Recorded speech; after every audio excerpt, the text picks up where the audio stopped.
Nalalapit na po ang pagtatapos po ng November. At mga 2 linggo na lang po ay papasok na po tayo sa buwan po ng Disyembre. Sinong excited sa inyo sa December? Sinong excited sa inyo matatapos na ang 2024? Parang bitin ano? Parang kailan lang eh. Ngayon magto-2025 na. Okay.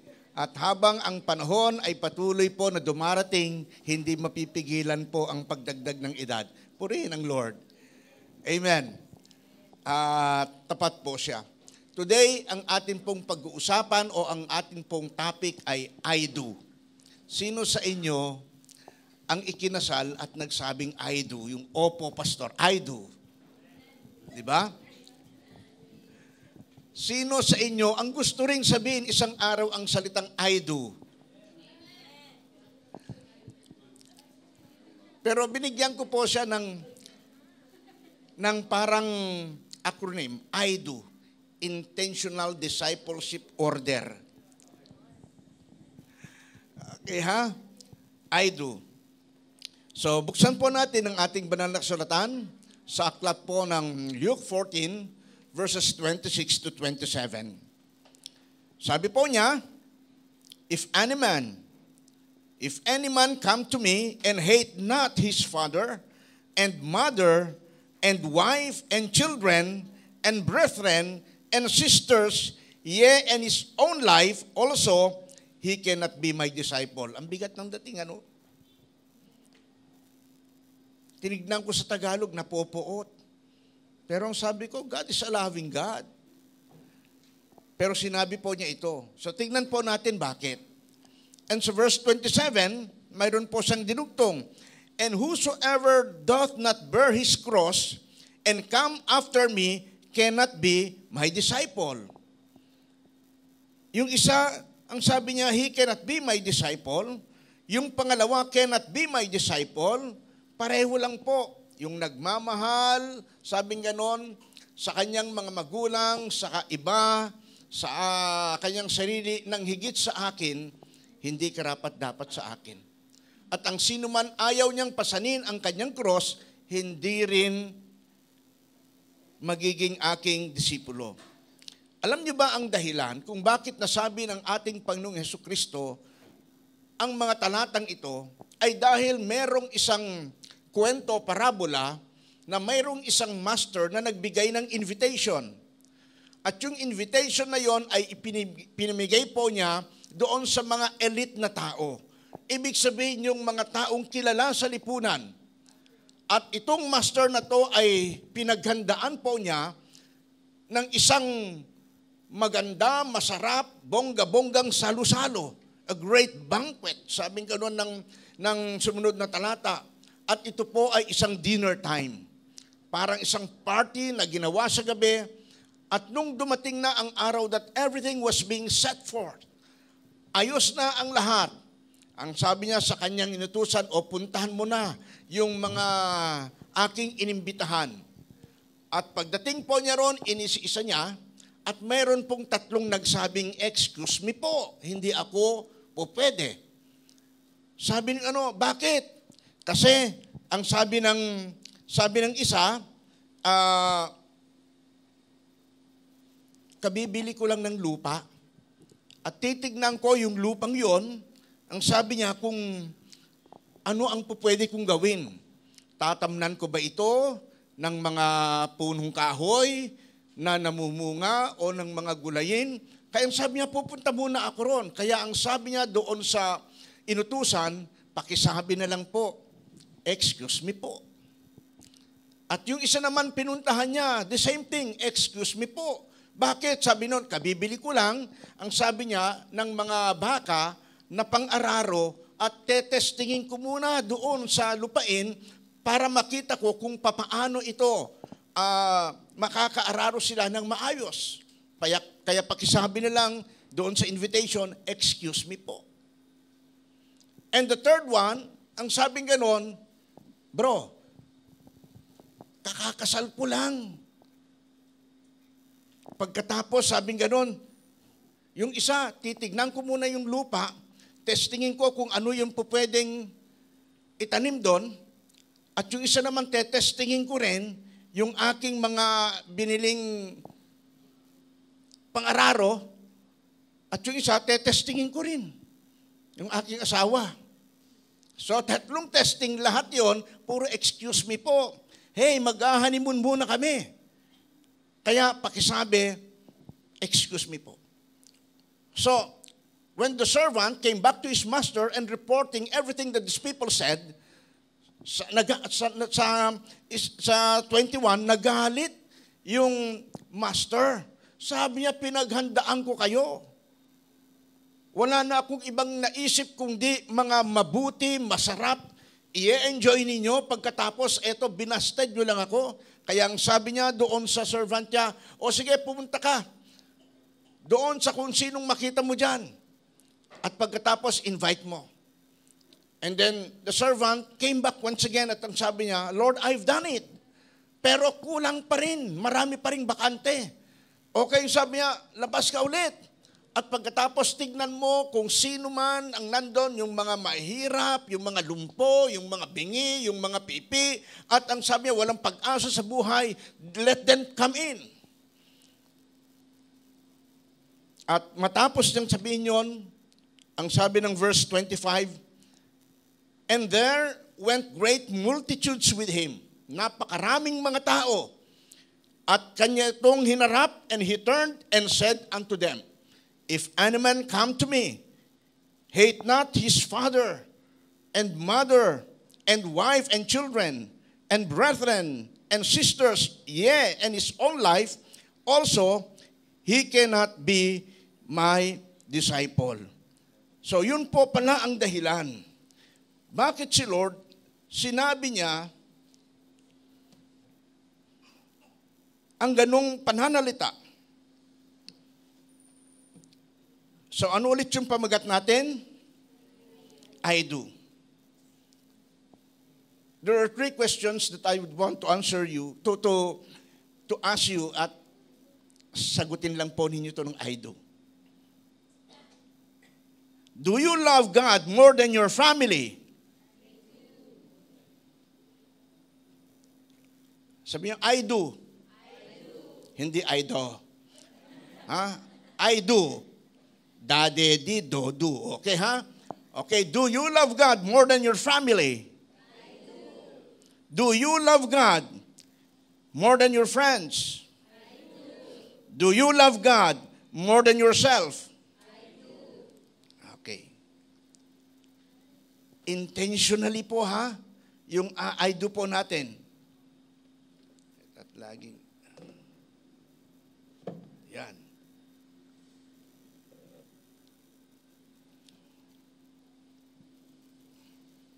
In Matthew 10, verse 37, ang sabi niya, whoever loves father or mother, inulit po niya ito, more than me is not worthy of me.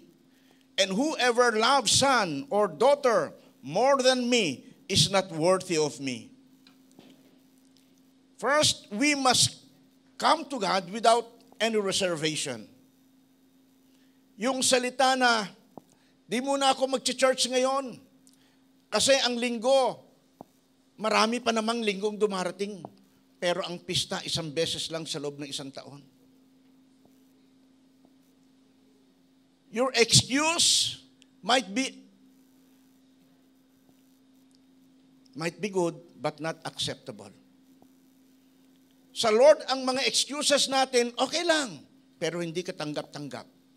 Kahit po sa school, mag-absent ka, okay, absent ka. Sige, check attendance mo, absent ka. Pero may quiz sa araw na yon. Wala kang score.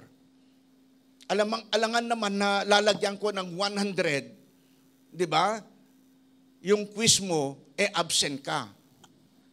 Ibig sabihin, present ka, pero wala kang grado. Parang yung isang nanay lang, kwento sa akin, nung isang may cell group, nang sabi niya, sa lahat ng anak ko, ito lang ang walang grade. Yung mga ate, kuya naman niya, may mga grado. Ito naman masipag sa school, pero walang grade. Eh, nung sinabi sa akin, sabi ko, akin na yung grade. Lagyan ko ng 1,000,000.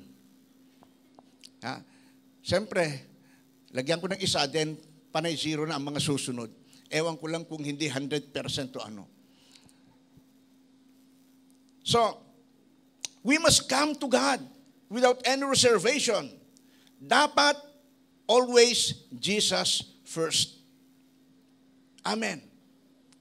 Yung bang gigising ka sa umaga at bago ka mag-devotion, ang dami mo na munang ginawa. Ang daming inutos sa iyo at yung devotion, mamaya na lang. Paggising mo sa umaga, araw ng Sunday, hey, gagawin ko muna ito. Mamaya na lang ako magsisimba. Yung itataon ko na bago matapos si pastor, nandun na ako. Other relationship must be of lower priority. Yung sinasabi po rito, anyone who does not hate, o ang sino mang hindi napopuot, ibig sabihin to, sino man sa inyo na ang priority niya o pinaprioritize niya o ang inuuna niya ay mga ibibang bagay nang higit sa akin, hindi siya karapat-dapat sa akin. Kaya nga nasabi to, kasi ang sabi ng isa, salamat sa invitation, but I cannot come. Pero before those things happen, nag-oo naman sila eh. Dadalo ako eh. They received the invitation, and they even nakita nila yung date. Sino sa inyo nakakalimot pag araw ng linggo? Anong araw na ngayon? Ano bang kasunod ng Sabado? Parang hindi ko na alam kung anong susunod. Sino sa inyo, Sabado pa lang excited na? Sa sobrang excited niya, hindi makatulog kasi excited na excited. Nung mag-uumaga na, saka nakatulog. Paggising niya, uy, Lunes na pala. Ha? Tanghali na pala. Sino sa inyo nakaranas isang Sunday na nung nagising siya nung araw ng Sunday na yon, tanghali na pala. Di ba? Kahapon, maghapon po yung gawain po doon sa Tirona. Sino nakapunta sa Tirona kahapon? Ganda ng gawain, di ba? 350. 350. Ganda po ng gawain. Pagdating po namin sa bahay, maaga pa lang natulog na po kami. Pagdating po namin, yung binaon po namin na pagkain, na snack, di na po namin kinain doon. Dahil sabi ko kay Pastora, pagdating natin sa bahay, ito na lang ang ating hapunan, kain na kami. Natulog na po kami. Sarap ng tulog namin, maya-maya dumating si Amia. Sabi ni Pastora, Mia, ang aga mo naman. Akala niya kinabukasan na. Nung tinignan ko, alas 9 pa lang. Ibig sabihin, baka natulog kami ng 7:30 o 7. Sarap ng tulog namin. Biglang lumagabog yung pinto bukas. Sabi ni Pastora, Mia, ang aga mo. Sabi gano'n. Ang aga mo. Yung tinignan namin, alas 9 pala. So, tulog na naman kami. The reason why, sunod-sunod po na gabi yung aming pong puyat. Kasi gusto ko pong ibalita po sa inyo, nandun po kami sa hospital, nung Sabado po ng gabi, hanggang po alas 12 ng gabi, dahil po doon kay ating kapatid na si Polly. Sino sa inyo nakakakilala kay Polly? So, kailangan kong puntahan sa hospital para alalayan yung mag-iina, at hindi po kami umalis doon hanggat hindi po mailagay sa maayos na kalagayan. Hanggang po doon sa morgue, pagdating sa morgue, merong sariling place po doon. At ang sabi ko, okay, let's have fellowship, mag-pray muna tayo dito sa loob na ito. Malungkot yung sitwasyon, pero maganda at masaya ang nangyayari because even in those situation and moments, even at the lowest ebb of our lives, ang presensya ng Diyos naroon. Iba't iba yung sitwasyon na ating kinalalagyan, pero ang presensya ng Diyos laging nandun. Amen. Habang pinapump ng doktor yung puso niya. Kinausap ko yung doktor. Sabi ko, Dok, may session ba ito? Ang sabi niya, pakilala akong pastor. At hinanap ko po yung mga doktor na kakilala doon, wala po sila. Then, pakilala po ako. And then, tinanong ko, at ang sabi ganon, 10 po. 10 session po. Pang ilang session na ito? Pang 8 na po. Kasi nakapito na pala pang 8. Pumuli ako, ang taghintay ng ilang minuto, at pagkatapos tinanong ko ulit, Dok, pang ilang session na po yan? Last na po ito. Pang 10 na. Kung pagdating ng 10, wala pa rin pong respond ang pasyente dahil tinitignan ko yung gumaganong-ganon. Sabi ko, ibig bang sabihin ng ganito may pag-asa? Habang pinapump, di ba, may gumaganon? Ang sabi niya, yan po yung habang ginaganon, naggaganon po yung ano. Pero kapag hindi po namin ginanyan, Pastor, makikita nyo mamaya kung magre-respond after ng 10. Ihinto namin din makikita nyo kung maggaganyan ulit yan. Okay po yun. After 10, diretso na po siyang ganun. So sabi ko, Dok, pwede po bang pumasok ako? Sabi, opo. Then pumasok po ako doon sa lugar ng ano. Then hawak ko yung kamay ni Polly. Hawak ko yung paa niya. Kinakausap ko siya. Pinapagalitan ko siya. Kasi before Polly died, nag-usap kami. Ang sabi ko sa kanya nung dinalaw ko, Paul, sasamahan mo pa ako. Kasi hindi ko alam pasikot-sikot doon sa Makati at sa Quezon City. May kailangan akong ilakad. Sabi niya, opo, Pastor, basta ako lang driver mo, okay po yan. Sabi ko, meron pa tayo. Kahit nung panahon na inilalakad po yung mga papeles po nito, doon po sa Makati, siya po yung nagda-drive. Kasi hindi ko alam yung pasikot-sikot. Pero sabi ko, paano na ngayon ito? Sino may re-recommenda mo ngayon kapalit mo? Tahimik siya kasi wala siyang masagot. Pero habang hawak ko yung kamay at yung paa, malamig na po siya. Malamig na po siya. Then ang sabi ko, Dok, bakit nyo itinuloy yung paggaganito, pagpapump? DOA na pala siya, dead on arrival. Kasi wala na pong pulso. Nung tumawag ako sa kanila sa bahay, nagkakagulo, at ang sabi, wala na raw pulso. Pero kailangan nilang dalhin sa ospital para mabigay kung ano ang cause of death. Pero pagdating doon, inilaban ni Donna na siya po ay i-revive. Pero wala na po. Ibig sabihin ng i-revive para magkaroon muli ng buhay. Pero after po ng lahat ng po yun, inalam na po namin ang bayad sa isang saglit. Gusto naming mabuhay, pero nung sinabi po ang presyo ng babayaran, para po bigla kaming namatay. Saglit lang, 47,000. So sabi ko, uwi na ako. Sabi ko, uwi na ako. Then, in short, naiuwi din, kaninang madaling araw. Ganun po kabilis ang buhay. Other relationship must be of lower priority than faithfulness and obedience to Jesus. Kasi hindi naman magsasalita ang Panginoon ng ganung bagay kung nakita ni Jesus na lahat ng mga taong inimbitahan, prioridad sa Jesus. God and even Jesus was inviting each one of us because He doesn't want that anyone should perish, but everyone would come to repentance. Kung mayroon man, bukod siguro sa kanyang asawa o sa kanyang mga magulang, nakakakilala kay Polly ako. Dahil bata pa yan sila, nandun na ako sa buhay nila. Buong pamilya. Alam ko na kung ano mga nangyayari sa buhay ng pamilya. Na wala sa atin, Kinupkup muna sila namin sa buong pamilya sa bahay.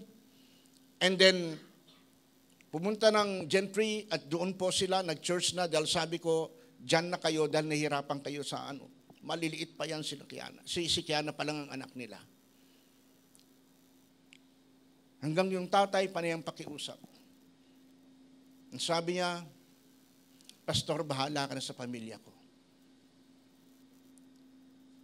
Nag-backslide muli si Polly. Pero God have made a way. Sabi ko kay Pastora, Ma, kontakin mo si Polly.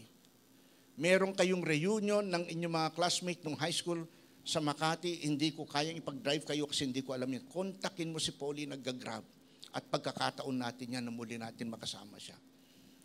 At di namin alam nung panahong yon, he was in the state of backsliding. And because of that fellowship naging maayos, bumalik muli. At yung pagbalik niya, nagtuloy-tuloy hanggang dito. Hanggang sa God promoted him to become a pastor of a certain congregation. At ang sabi ko sa kanya, Polly, binili ka ng Lord. Kahit nagwalwal ka, kasi may plano si Lord sa buhay mo. At nung gabing yon, doon sa lugar ng hospital, sinasabi ko sa kanya, Polly, hindi na sayang ang buhay mo. Polly, yung buhay mo na binaliwala mo, the life that you have wasted before accepting and receiving the call of God into your life have not been wasted. Because the day you take up the challenge, you receive the challenge and move on para magpalakas ng tao, sa Lord, erase na lahat yung mga bagay ng nakalipas. At ngayon, inahanda mo ang pamilya mo sa ganitong bagay. Keep on ka. Yun nga lang, madaya ka kung ganon. Pinaubaya mo sa susunod ng mga tao yung simbahan dahil nakita ko ang dami niyang pressure. Kailangan umalis sila sa inuupahan nilang simbahan kasi gagamitin na ng may-ari. At kailangan maghanap sila. Ang last text niya sa akin, last chat niya sa akin nung nasa hospital siya, Pastor, ikaw po dapat, di ba, October 13, birthday, sabi gano'n niya, October 13, birthday ni Donna, at Sunday po yon, ikaw mag-speak. Nakasulat po yon 6 months before October. At pagkatapos po noon, October 13, it doesn't happen kasi halos buong buwan ng October nasa hospital na po siya. Sabi niya, ikaw po ang speaker, mag-speak sa bagong simbahan, paglabas ko po, kasi aalis na po kami doon. Pero hindi nangyari. At ngayon, itutuloy natin yung simbahan na yon. Medyo magastos po siya kasi lupa lang yon sa tabi ng bahay po nila. At kailangan ng mga yero, kailangan ng simento, kailangan ng... Hindi po nila kaya sa kasulukuyan. Pero sabi ko, simulan ito ng Panginoon, tatapusin ng Diyos. So, this is a fearless demand of Jesus to prioritize Him before others. Yung word na fearless, this was the brave decision of the Lord Jesus Christ na kung higit ang pagtingin ninyo sa inyong mga magulang, sa inyong kapatid, sa inyong mga mahal sa buhay, nang higit sa akin, you cannot be my disciple, you cannot be my follower, you cannot be worthy of me. Because God is a jealous God. Even in the Old Testament, sa Ten Commandments, ang sinabi pa lang doon na because God is a jealous God, huwag kayong gagawa ng anumang anyo ng kamukha ng sa langit, nasa lupa o nasa ilalim ng lupa. Ang sabi niya, huwag nyo sasambahin because I'm a jealous God. Kaya sabi ni Lord, hey, kung mahal ninyo ang inyong mga magulang nang higit sa akin, di kayo karapat-dapat sa akin. Yung word na ginamit lang po dito is hate, na parang brutal. Pero pag tinignan niyo po ang Greek word o Greek meaning po nito, priority. If anyone does not prioritize me, he is not worthy of me. Tinignan ko ang buhay ni Napoleon. Kilala po ba si Napoleon Bonaparte o Bonaparte? Si Napoleon Bonaparte, si Alexander the Great, si Caesar, at saka si Charlemagne. Kilala niyo ba si Charlemagne? Si Charlemagne, sa kanyang kapanahunan po, siya po ay isang mandirigma. Lahat po ng ito, Napoleon, Alexander the Great, Julius Caesar, at saka po si Charlemagne, lahat pong apat na to ay founder po ng empires by force. Kaya po sila nakapagtayo at sila po ay nakapagtayo ng empire o emperador. Ano pa yung, brandy? Emperador. Sabi ni Master. Sabi ko na emperador. Sila po ay nakapagtayo ng empire. Ano yung Tagalog na empire? Hindi ba referee? Yung umpire yun. Okay. So, sila po ay nagtayo ng mga imperyo. But Christ founded His empire upon love. These people founded an empire by force. Kailangan nilang pumatay. Kailangan nilang ang mga tao ay sakupin, alipinin para sila iluklok. But Christ founded an empire, not by force but by love. And this empire na to, and this kingdom, it is a kingdom that has no end. Kasi lahat ng bagay na itinayo sa pamamagitan ng pag-ibig, dumating man yan sa tinatawag na sigalot ng buhay para mag-asawa, na yung salita na kahit maputi na ang buhok ko, kahit uugod-ugod na, pagkatapos nagsasama pa rin hanggang sa wakas ng kanilang buhay, because those relationship has been founded, at ang foundation po niya pag-ibig. Lahat ng relasyon na ang pundasyon ay pag-ibig, kailanman hindi po magigiba. Kaya nung si Kristo nagsabi, ang sino man ang sabi nun ay, for anyone who comes to me or receive me will not perish but have an everlasting life. Bakit? Kasi kahit anong dumaan sa buhay mo, ipaglalaban ka ni Kristo dahil mahal ka niya. Yun nga lang, ikaw lang magdidesisyon kung ayaw mo sa Kanya. Ikaw lang magdidesisyon kung lalayo ka sa Kanya. Pero kung tatanungin mo si Jesus sa panahong ikaw malayo sa Kanya at sasabihin mo, Lord, do you still love me? What do you think isasagot ni Lord sa inyo? Pamagat natin. Kahit nagkasira-sira ang buhay mo. Di ba sa Bible, ang daming nasira ang buhay? Babae na dinala sa kanya at nahuli sa pangangalo niya, at ang nanghuli sa kanya ay mga religious leaders, at kinondem siya ng mga tao, at ang hatol sa kanya ay dapat batuhin sa liwasan ng lahat ng tao hanggang mamatay. But what Jesus did, yumuko lang siya sa lupa at sumulat. Di ko alam kung anong pinagsusulat. Then pagkatapos noon, na siya'y sumulat, nabasa ng lahat ng mga nandung religious leaders, and then one by one, left. Umalis sila at ang sabi niya, woman, nasaan sila? Sabi niya, babae, nasaan yung mga gustong umakusa sa iyo? Ang sabi ng babae, umalis na po lahat sila.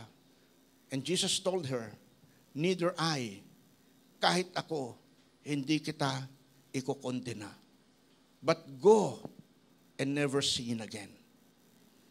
Wasak ang buhay, ngunit minahal ni Jesus.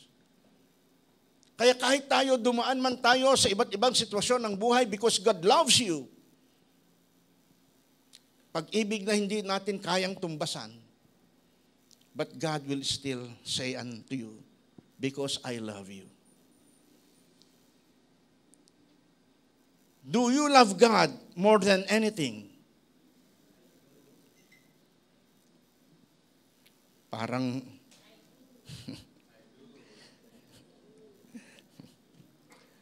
alam niyo sa salitang ibanag, itawis, iddu. Pag sinabing iddu, Nana Hilda, iddu ko. Love ko. Iddu, di ba? Pag sinabing iddu ko, My love. Mahal ko. Kaya nga, do you love God? More than anything, I do. So Jesus used a strong word, hate, to show how great the difference must be between our allegiance to Jesus and our allegiance to everyone and everything else. Ipinakita niya yung salitang hate. Sinabi niya yung salitang hate para makita natin yung pagbabalanse ng tinatawag na allegiance to Jesus and our allegiance to everyone. Ano yung allegiance sa Tagalog? Halimbawa, pledge of allegiance.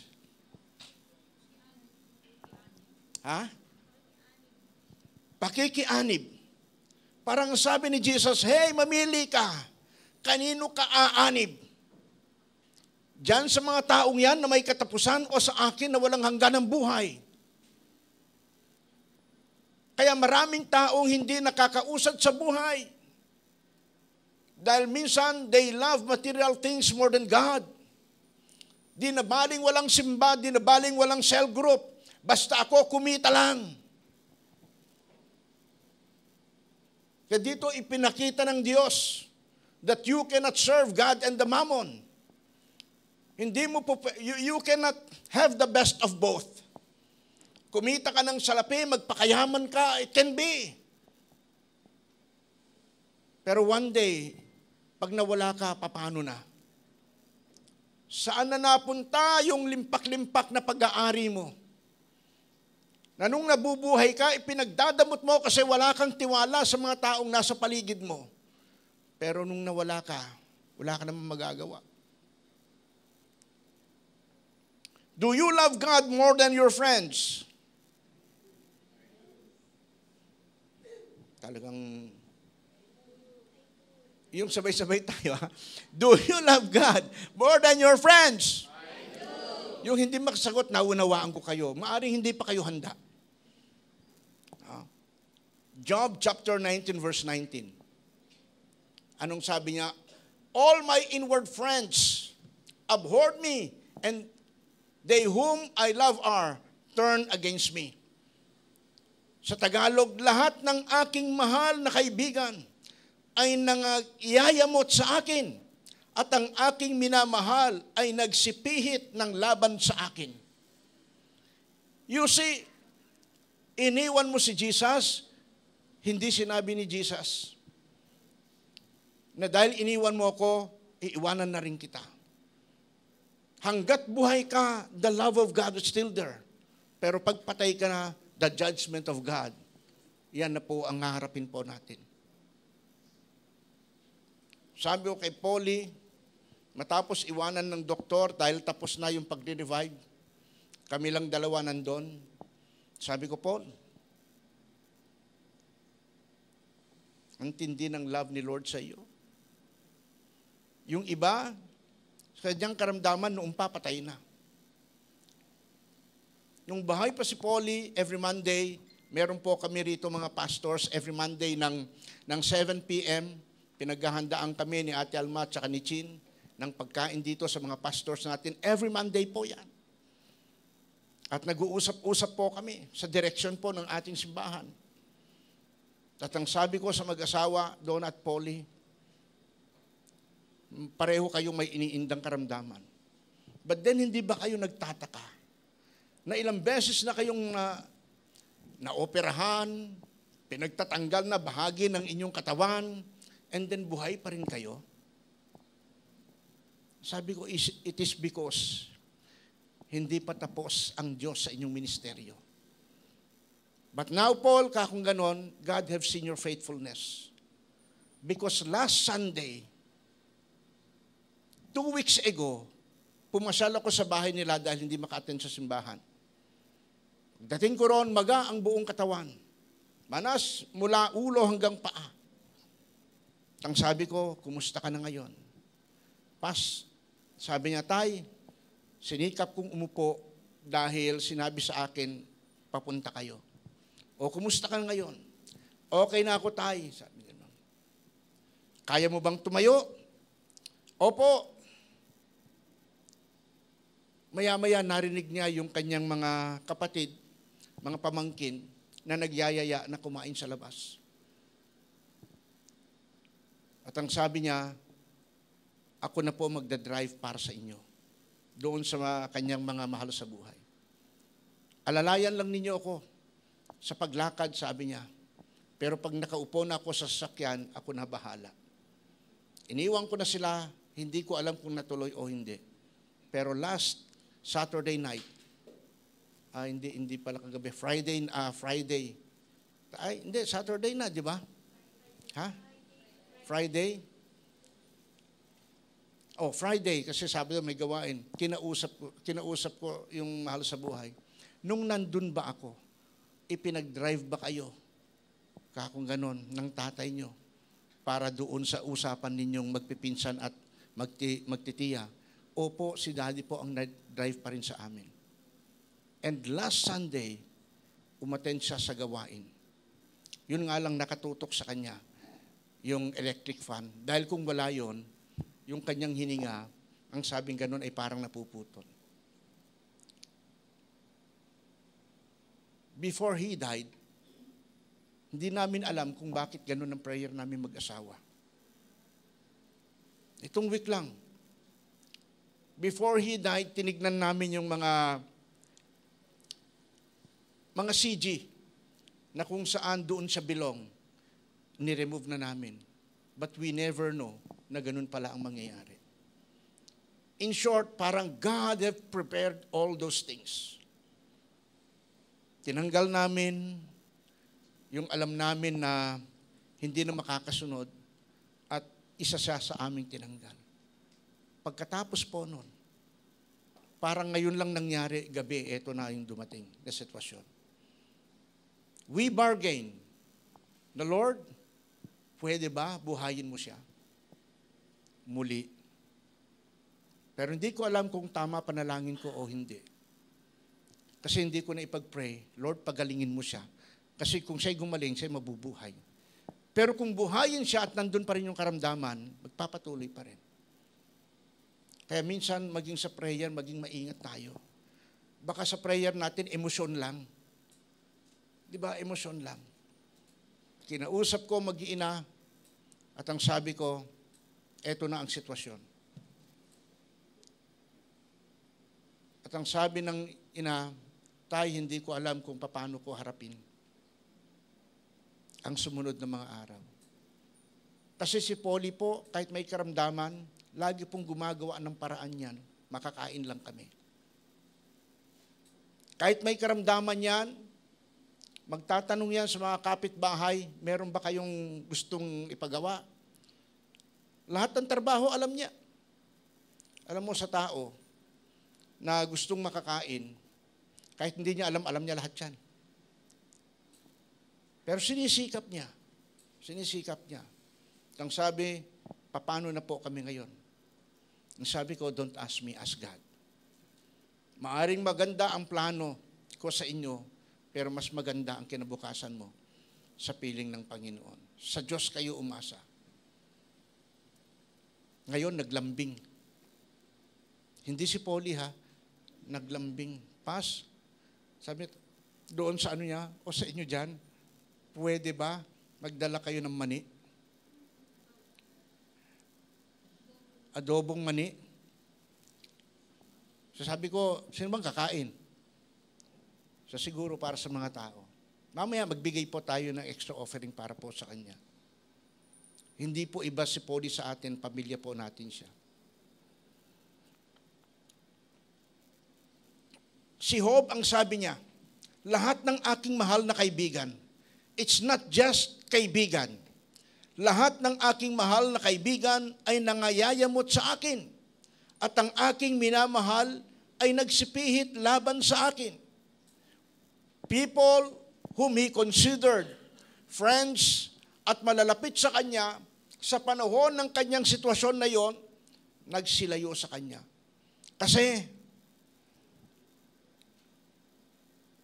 darating ang panahon, gaano man natin kamahal ang isa't isa, iiwanan natin ang isa't isa. Kahit yung boyfriend mo, hindi ka tiyak, o girlfriend mo, hindi ka tiyak. Kung ikaw nga ba talaga ang para sa kanya o siya nga ba talaga ay para sa iyo, walang katiyakan.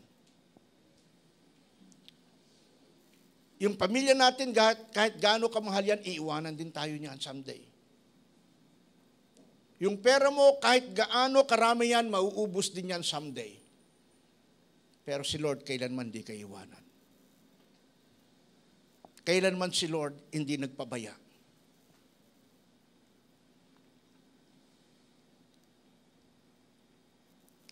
Disciples must count themselves as dead. Para makasunod lang tayo sa gusto ng Panginoon. To prioritize God rather than our families, we must die to self. Dapat mamatay ka na sa sarili mo.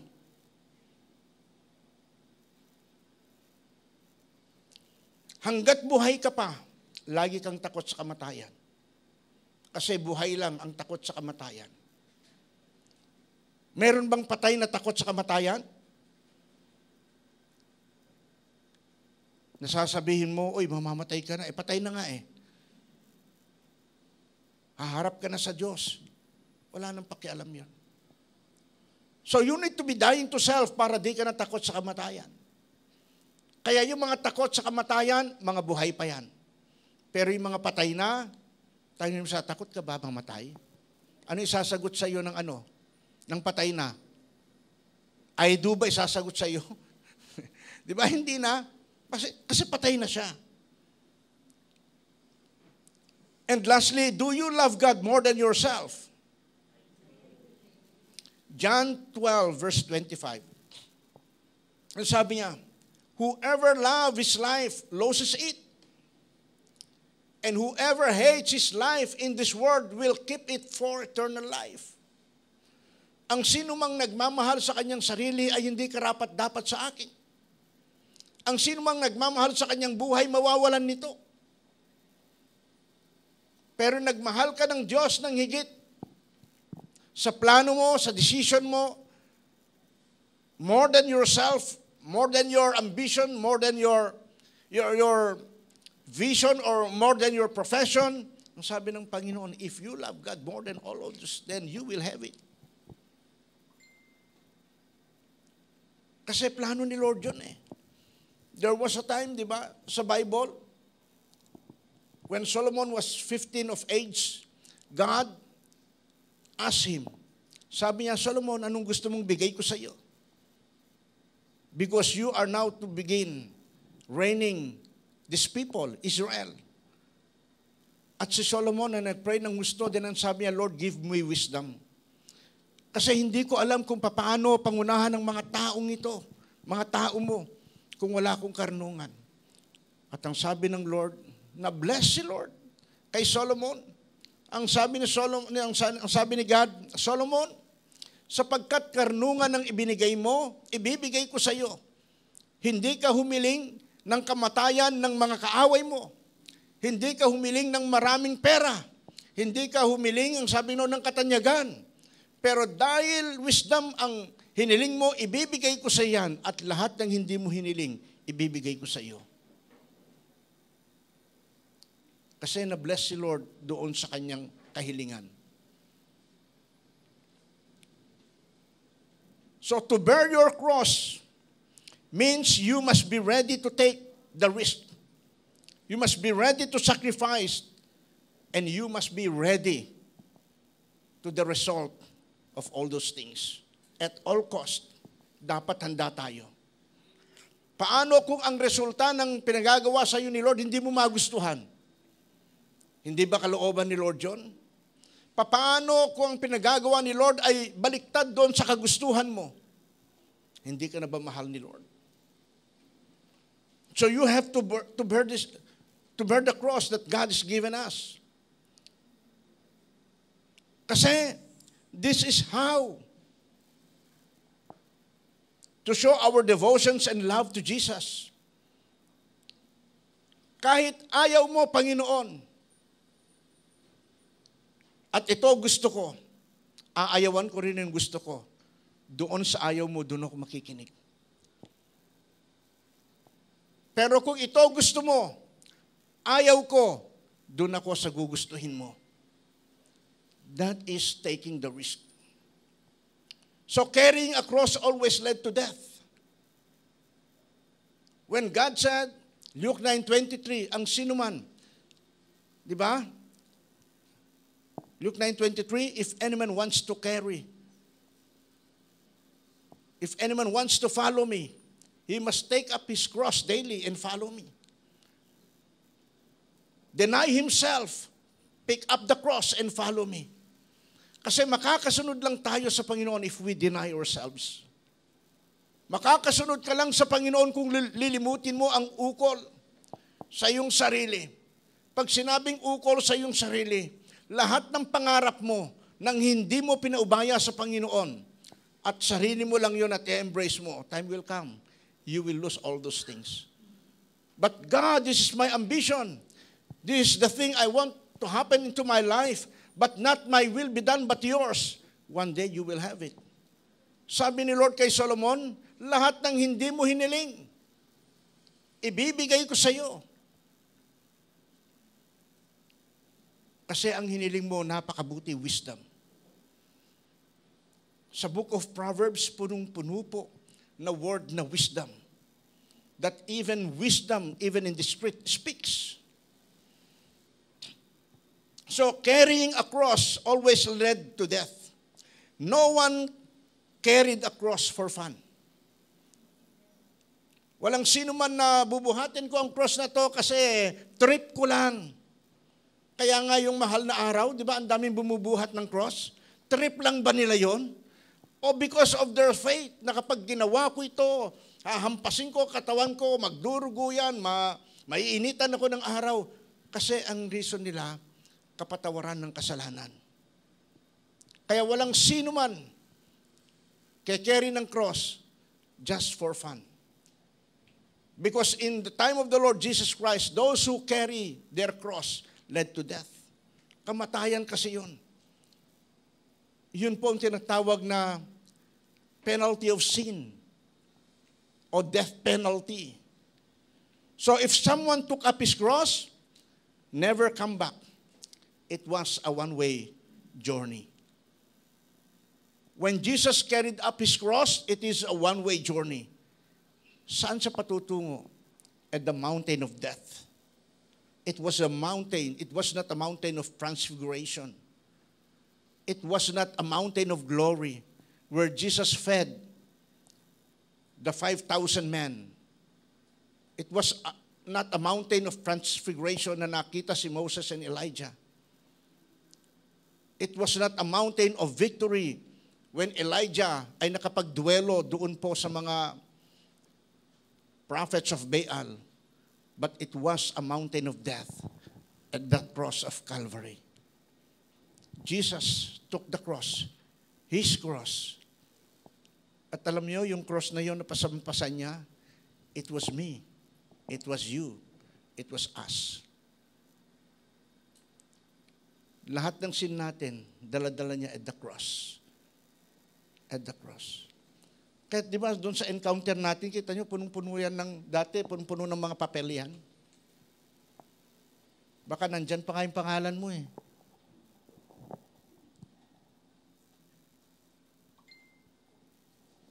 Nathan Negradas, Sandel Smith, Claire Sale, Althea Silapan.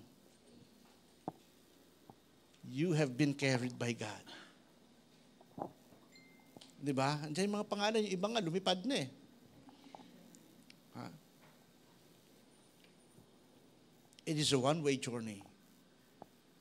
At si Lord, lahat ng mga pangalan na yan, it is then that I die for you. That's the reason. Kaya yung cross na meron ka, it was a cross of responsibility. It is a cross of accountability. You have to take the risk. Sabi ko kay Donna before we left, asawa ni Polly, kasi sabi niya, tayo, paano na kami? you act as the nanay and the tatay. Kasi sa sitwasyong tulad na to, you have to be strong in the Lord and you have to be strong in yourself. Walang makakatulong sa iyo kung di ang desisyon mo. Walang makakatulong sa iyo kung di palakasin ang sarili mo. Kasi kahit anong sabihin ng tao, kung ayaw mo, malulugmok at malulugmok ka. Kaya nga ang Bible laging paalala, whatsoever, anumang mga bagay na karapat-dapat, whatsoever are trustworthy, noble, lahat ng bagay na mabuti, think of it. And then, make and act on it. Kaya pag dumarating tayo sa iba't ibang sitwasyon ng buhay, always have in your mind your relationship with the Lord Jesus Christ. Amen. Huwag mong titignan yung sitwasyon, mahirap kami, hindi ko kaya. Ang titignan mo lagi, Lord Jesus, I can do it because Thou art with me. Panginoon, magagawa ko ito kasi kasama kita. Kasi darating ang panahon, iwanan ka ng pamilya mo. Mag-aasawa ang mga anak mo, hindi titira sa iyo. O maaaring asawa mo, iwanan ka, pupunta na kay Lord. Ikaw na lang mag-isa. At sa panahon na yan, si Lord kailangan mo. At kapag lagi si Lord ang kailangan mo, kailanman hindi ka mangungulila. Tayong lahat po ay tumayo. When God said, if anyone does not hate his parents, is not worthy of me, that doesn't mean mapupuot ka sa inyong mga mahal sa buhay. But God is trying to implant into our hearts and even to our minds, si Lord, yung kanta na sa aking buhay, you're the only one. Yung iba naman, sa aking buhay, ikaw ang number one. Do not put God in numbers. Because He is above all those numbers. You're the only one. Ikaw lang talaga, Lord. Mahal mo ba si Lord ng higit doon sa assignment na binigay sa iyo ng teacher mo? Sa project na ibigay ng teacher mo? Bakit pinaglalaanan mo ng panahon na pupuyat ka sa kakagawa ng mga ganon to the point na pagdating ng pagsimba na isasacrifice mo na siya kasi para mas natatakot ka kay Lord, kay teacher kaysa kay Lord. And if you make God first, He will not make you last. Pag inuna mo siya, hindi ka niya ihuhuli. Minsan magastos yung other ministries, pero yan hindi para sa iba. Yan ay para sa iyo. Ginagastusan mo sarili mo sa mga material na bagay tulad ng mga damit, pabango o ano paman. Pero bakit yung kaluluwa mo? Sabi ni Bishop Bien kahapon, minsan may isang tao. Ang registration 300. Sa isang gawain, sabi raw ng tao, mahal. 300. Pero isang araw, ang taong to nagkasakit. So, kailangan po niyang pumunta sa doktor dahil masama na ang kanyang nararamdaman. At ang sabi sa kanya ng doktor, very urgent na itong sakit mo. Acute na siya. At ang kailangan ng sakit mo ay kailangan mo ng operasyon. Friday daw. Sinabi sa kanya, Dok, kailan ho ba ako dapat operahan? Sabi ng doktor, sa lalong madaling panahon. Dok, pwede ho ba sa linggo na? Okay. Pero Dok, magkano ho ang operasyon? 300,000. Friday sinabi, linggo o operahan, Saturday, napuno na ang 300,000. Bakit yung 300 pesos? hindi tayo para sa ating kaluluwa.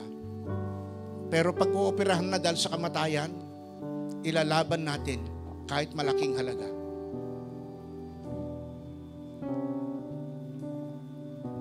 Because we love ourselves more than God. But if you love God more than yourself, and God knows how you have served Him to the best you can, God will provide for you. Not only for you, but even to your family.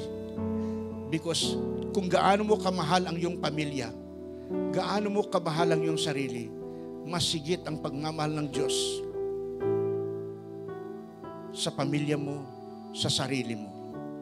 But when you love God above everything, bahala si Lord sa need nyo sa buhay. When I decided magpagamit sa Lord, iniwan ko ang secular. Nagpakasal ako na walang trabaho. Allowance ko 50 pesos. Pakasal ako na ang tanging laman ng bulsa ko 50 pesos. But God provides. But God provides. Naoperahan ako. Sa Diyos ako umasa. 3 hospital na hindi bumababa ng 100,000. Ayoko magpa-hospital dahil alam ko wala akong ibabayad. But then God spoke. Marami pa akong gagawin. And then sabi ko, sige Lord. In the hospital, I still continue mentoring people.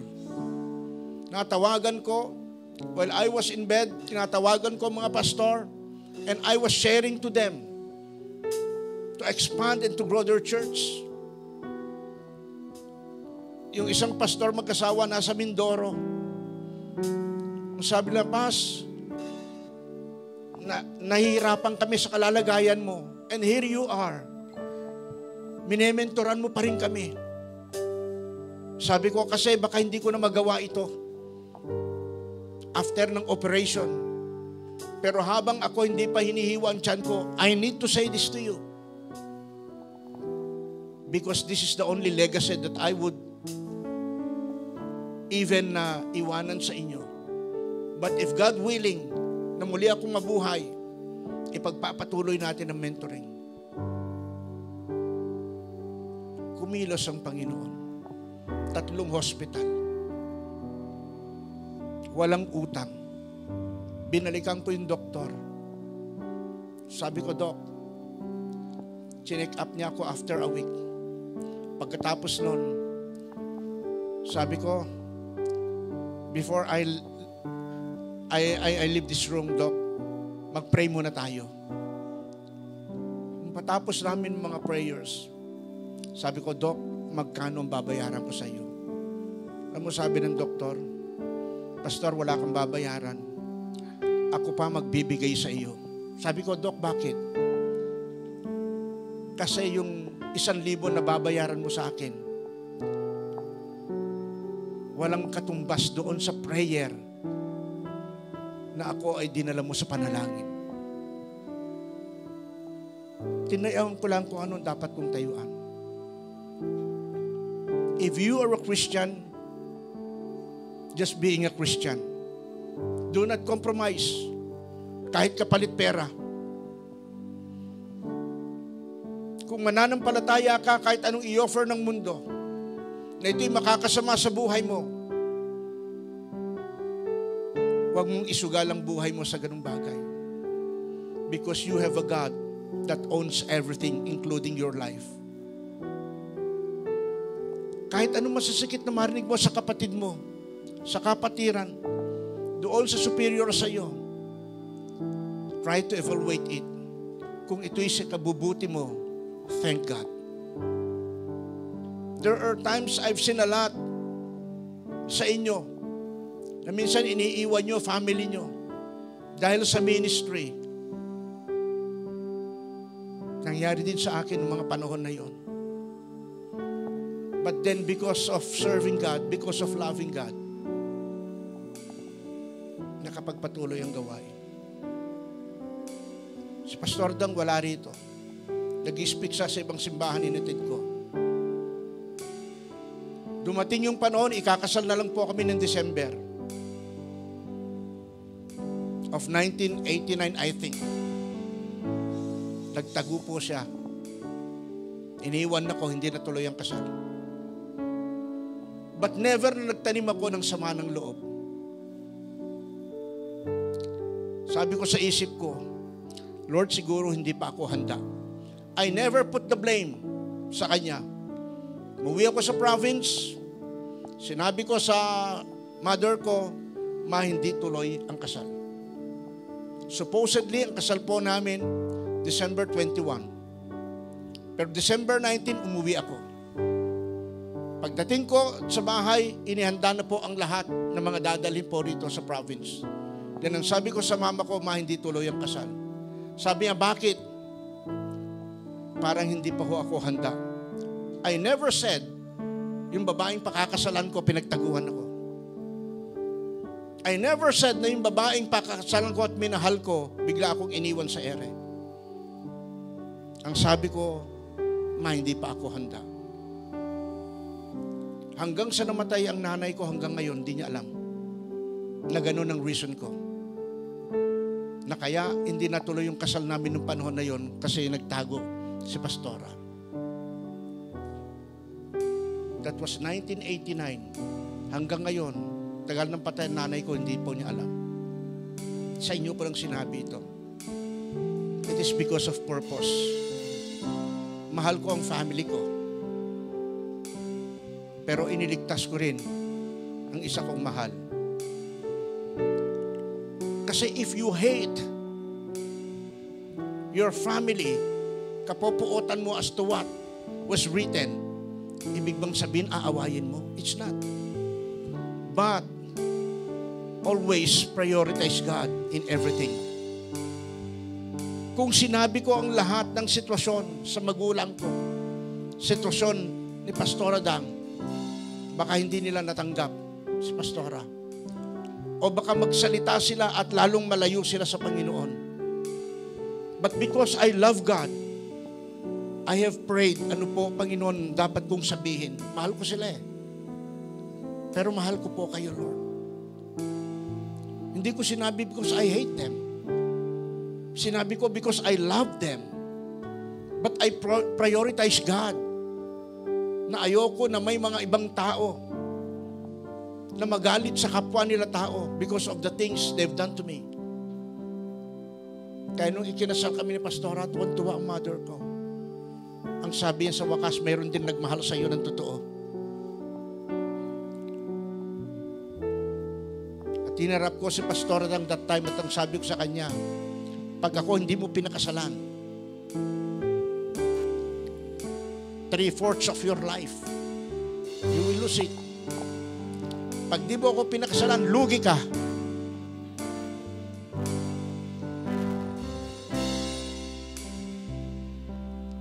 Doon sa mga asawang babae, kung hindi nyo pinakasalan ng asawa nyo ngayon, lugi kayo. Mga asawang babae, masaya ba kayo sa asawa nyo? Sabihin nyo lang yung pamagat natin, mga asawang babae, masaya ba kayo sa asawa ninyo? Wala ako naririnig. O mga babae, lakas ninyo ha. Mga babae, masaya ba kayo sa asawa ninyo?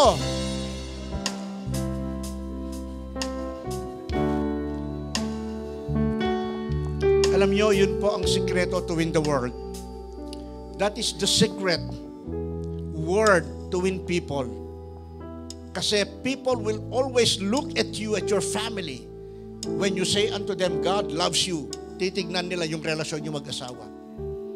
Pag nakita nila ang relasyon ng mag-asawa maayos, at sasabihin mo sa ibang mga tao sa sharean mo, Jesus loves you. Titignan niya buhay niyo at pag nakita, totoo na nagmamahalan nito kasi may Kristo sila. At kapag nagmahal ako sa Diyos, maaaring magiging ganun din ako sa kanila na maayos ang pamilya.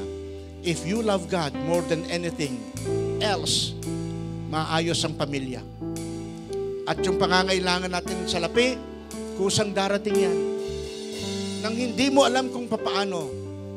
Pero makikita mo, nagutom ka man sa araw na ito, maaring sa saglit lang yan. Pero tomorrow is another day. At bubusugin ka ng Panginoon, pati mga pangarap nyo. Amen. Lahat ng nagmamahal sa Diyos na nagsasabing, I do. Sige, lapit lang tayo sa unahan. And I just want to pray. Di ba? Kasi yung paglapit ninyo, it is an act of saying, Lord, mahal ko po kayo. Sige. Lapit lang tayo sa unahan. Kasi gusto kong mag-pray na hindi kayo malayo. Gusto kong mag-pray na kasama ko lang kayo. Nandito lang ako pero kasama niyo ako dyan.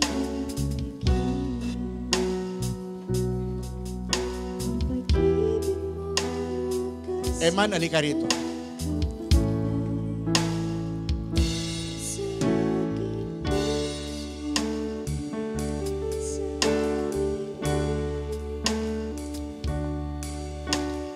Yung parents ni Eman po, wala na po, maliit pa siya. Kailan lang namatay yung mother. Ngayon, hirap siya. Bilang isang tatayong tatay na. Kasi yung father image wala. Ang meron lang po siya ngayon ay ang kanyang pamilya si Eva. Dahil ito po ay kanyang pinakasalan. Do you love God more than anything? I do, Pas. Nak, ipag-pray mo kami lahat dito, ha? Father, this morning we welcome you in this place, Lord. Panginoon, you see each and every heart, Panginoon, ang narito. Each struggles, each victories, Lord God. And thank you dahil nanatili ka, Panginoon, at patuloy kang nananatili through our ups and downs, Lord. Lagi kang naka-I-do sa amin, Panginoon. Salamat, Lord, sa mga pagkakataon na napanghihinaan kami, sa mga pagkakataon na may pagkakataon na hindi kami naniniwala, naguguluhan kami, may mga doubts, Lord, you're still there. Waiting for us, Panginoon, to come back to you, Lord. You're always there with your arms wide open, Panginoon. Waiting for us, bumalik sa'yo, bitawan yung mga baggages, Panginoon, na meron kami. Thank you, Lord, for clearing our minds, our hearts right now, na walang mas importante. Panginoon, ikaw ang aming priority. Ikaw ang priority, top priority sa buhay ng bawat isa. And after that, everything else will be good. Lahat ng mga kasunod na mangyayari, Panginoon, ay mabuti. Dahil mabuti ang aming Diyos, Panginoon, mahal mo kami, iiwan kami ng lahat, ng tao, ng bagay, ng material na meron kami. Pero ikaw patuloy na mananatili. So that, with that, Lord, we thank you. We are so privileged and grateful, Lord, for this opportunity and for this word na marinig namin. In times like this, Lord, na hindi na namin alam ang aming gagawin, you are still there. Thank you for your goodness, Panginoon, na hindi nagbabago. Salamat sa pagmamahal. And may this love, Panginoon, maipasa namin sa aming pamilya, sa aming mga kaibigan, sa aming sarili. Pero bago yun, Lord, ikaw ay aming uunahin. Salamat, Lord, sa umagang ito. Mahal ka namin, pinupuri ka namin. In Jesus' name we pray. Amen. Okay, salamat. Upo na po tayo.